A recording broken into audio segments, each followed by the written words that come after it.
I love you, Harlen, oh yes I do. You make me happy when I am blue.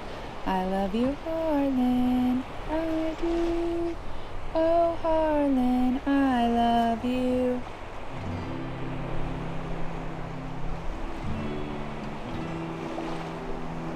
It's amazing the relationship we can have with someone if we just take the time to understand them and learn their language.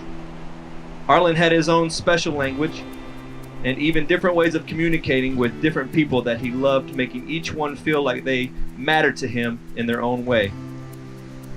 What would our relationships in our world look like if we all loved like Harlen? Harlen was obviously an angel on earth, and anyone who met him could vouch for that. He just had a way of making you smile no matter how bad your day was. His smile was infectious. Although Harlen couldn't speak our language, he had his own way of communicating. He had some special little thing he did with different people that ensured that they knew his love for them. He always told his mommy he loved her. For the longest time, the only person he would say that to was his mommy. Then I guess he decided to tell everyone else years later. God knew what he was doing when he gave Harlen to Kendra. My daughter became the strongest, most loving parent a child could have. She made sure she knew every single little thing there was to know about Harlen and gave him the best care you could ever imagine. The Bible tells us that children are an inheritance from the Lord, and I would like to say to both of you, I believe you stewarded well what God gave you. You always went over the top. You always made sure he had the best possible. And when no one was looking, and when you cried, and when you were tired, when nobody else saw it, God saw it.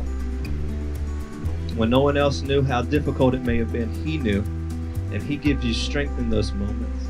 And over the next few days and weeks and months, that strength you had when you were going through it, he'll multiply it to get you through what's coming. We are all happy knowing Harlen is in heaven and is whole for the first time. I only wish I could see him playing and dancing and doing all the things he couldn't do while he was here. I'm so thankful for the 9 years God gave us, and as much as I miss him and will continue to miss him, I wouldn't trade any of the blessings we got because of having him. We got to experience the purest, most unconditional love you could possibly get from someone. Harlen didn't care if your hair was messy, or you had no makeup on, or you had bad breath. He loved you the same. Harlen today is experiencing things we've never experienced.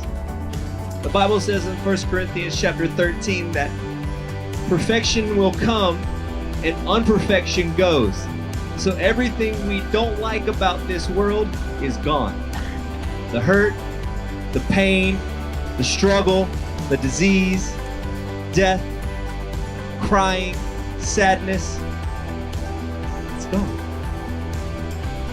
And one day, when we get there, because of our relationship with Jesus, he's going to say, I've been waiting on you.